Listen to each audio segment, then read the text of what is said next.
Oi, gente, continuando a aula aqui, a gente falou antes do método da função descritiva.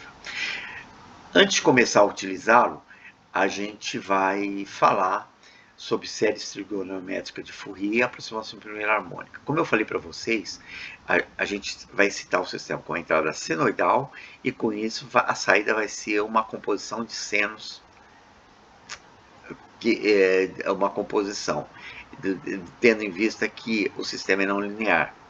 E uma composição em frequência das saídas, uma boa análise é a série de Fourier e aproximar com o primeiro harmônico. Então, o que acontece?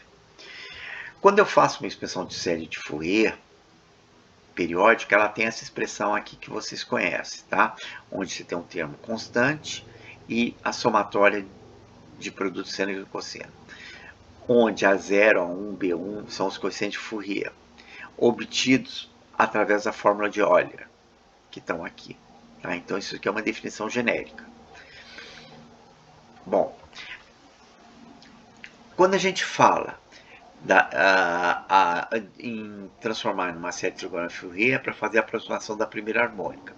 Então, como eu falei para vocês anteriormente, uma função descritiva permite determinar, a partir do método de linearização, estudar a estabilidade de muitos sistemas de controle não lineares e, com isso, obter uma resposta analítica mais fácil. Lembrando a vocês, recordando, o sistema linear submetido a uma entrada senoidal, você vai ter uma saída senoidal de mesma frequência. Isso aqui é clássico de controle, de tal forma que vocês vão ter uma expressão desse tipo aqui, que você pode ter a tua amplitude e fase do teu sinal, tá certo? Lembrar que tem a mesma frequência. E lembrar que o sistema linear não depende da entrada, tá? Nem da amplitude, nem da frequência.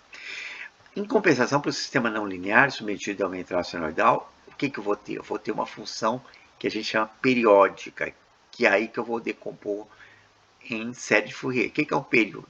Ele vai depender da frequência e você vai ter alguma coisa nesse tipo aqui, uma função U de t mais t, que vai ser dessa forma. E se o f é não linear, o que ele vai apresentar harmônicos, ou seja, ômega, 2 ômega, 3 ômega, assim por diante. Aqui está a diferença entre uma função linear e não linear. Bom, vamos continuar. Então eu tenho, como eu falei para vocês, no método da primeira harmônica, eu tenho um sistema não linear submetido a uma entrada senoidal. E aí eu vou ter o quê? Uma função periódica podendo ter harmônicos. E esse f aqui é não linear. A hipótese de filtragem, o que eu vou ter? Se eu passo aqui um filtro passa abaixo, que é uma hipótese razoável na prática, o que vai acontecer nesse sistema? Ele vai atenuar todos os harmônicos de ordem superior a 1. Então, a gente vai pegar a componente harmônica fundamental, que é a mais significativa. Tá certo? Então, essa é a nossa premissa e é a premissa da primeira harmônica, tá? Então, em outras palavras, eu vou ter o meu elemento, φ, e meu sistema dinâmico, linear, bonitinho. E vou ter o quê? Vou ter uma função descritiva, que nesse caso aqui senoidal, porque eu estou aproximando pela primeira ordem, que eu estou truncando pela série de Fourier, e onde os coeficientes são esses aqui que estão apresentados. Continuando, eu vou ter, como eu falei, os harmônicos, ômega, ômega 2 ômega, 3 ômega, assim por diante. Eu vou ter as minhas expressões, meus coeficientes calculados bonitinho. E agora eu volto. Se a não linearidade for simétrica, o que vai acontecer? O zero, esse primeiro termo aqui, é igual a zero. Tá certo? Porque aí ele vai ter uma simetria. E aí eu vou ter U de t é igual a esse termo aqui, e com isso eu tenho a minha amplitude e a minha fase do meu sinal.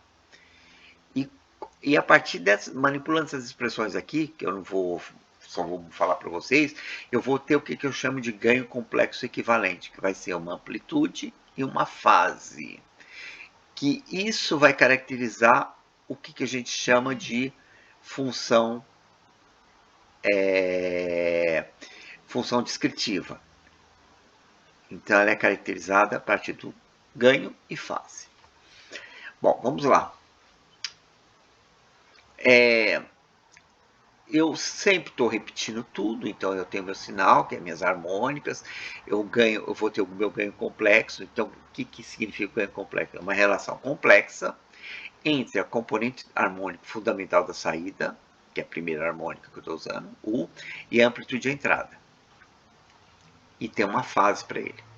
Se as não unidades são simétricas, eu vou obter o C e o S, esses coeficientes aqui, a partir da série de Fourier. De tal forma, se a F é uma não unidade ímpar, o C igual a zero, que eu falei para vocês, aí eu vou ter bonitinho o meu ganho complexo, tá? Onde T é ômega T e DT é ômega. O que é importante aqui, resumindo todas essas monte de números aqui matemáticos? O que é importante? Nesse caso, não existe mecanismo de armazenamento de energia incluído no sistema, num elemento linear. Então, o que significa? K será uma função apenas de amplitude de entrada de um elemento não linear. Agora, se existirem mecanismos de armazenamento de energia incluídos no elemento linear, K será uma função tanto da amplitude quanto da frequência de entrada. Então, não sei se vocês estão percebendo, gente, que a gente está pegando a teoria de contorno não linear e através, a gente fez série de Fourier, primeira harmônica, e a gente começa a interpretar. Então, aqui está uma interpretação importante, que é o quê? Se tiver armazenamento de energia, no elemento não linear, o que vai fazer? Vai ser só função da amplitude. Agora, se tiver dissipação de energia,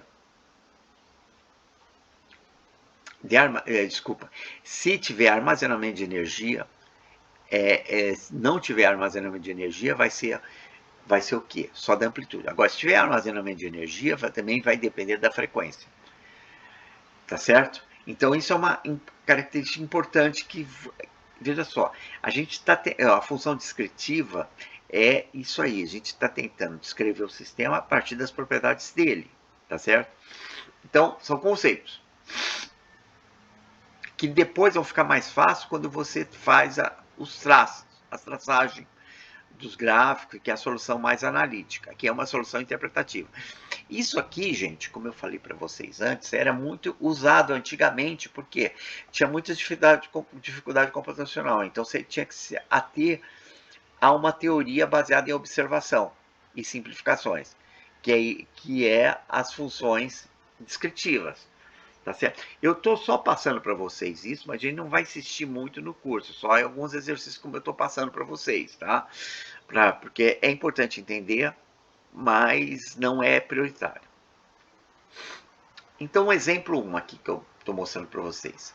Eu tenho uma função que está aqui caracterizada com o zero igual ao C, que é igual a zero, então ela é simétrica. E eu vou ter a minha expressão do C e do S, tá? E aí, o que eu vou desenvolver aqui, através de produto de soma, de série, assim, de tal forma que no final eu chego ao que? A amplitude e a fase. Um outro exemplo de função descritiva é o relé com zona morta. Então, vocês já viram essa função que a gente já estudou. Você tem uma zona morta e o relé. E a saída dela vai ser a entrada dela vai ser um entral senoidal. E o comportamento do teu relé seria isso aqui. Tá? Então, aqui é a mesma coisa. Eu chego aqui numa função descritiva que eu posso analisar o meu sistema. Tá? E o caso particular aqui é o relé ideal. Tá certo? Então, resumindo, o que é o mais importante em tudo isso aqui, eu tenho a minha definição de função descritiva, onde x aqui é a amplitude da entrada senoidal.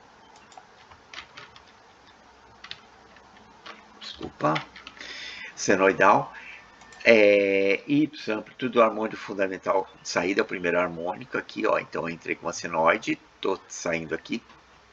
E φ é a fase da saída, tá? Certo? Então, eu tenho o sistema não linear. Se ele não armazena ou dissipa energia, N só depende da amplitude de entrada. Então, N é igual a Nx. Se ele armazena ou dissipa energia, N depende da frequência da entrada. Então, N é Nx ômega. Depende da amplitude da frequência. Certo? Então, tudo que eu falei aqui até agora, eu posso resumir nessa transparência aqui.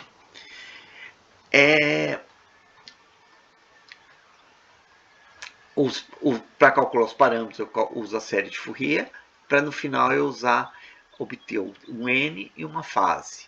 Se a não unidade é simétrica, 0 é igual a 0, então esse termo é igual a 0, então vai dar essa expressão aqui simples. E se φ1 é diferente de 0, se a fase é diferente de 0, a função é descrita N, vai ser uma N complexa. Tá certo? Aqui Bom, a próxima aula eu vou falar sobre a equação de Van der Poel. Eu vou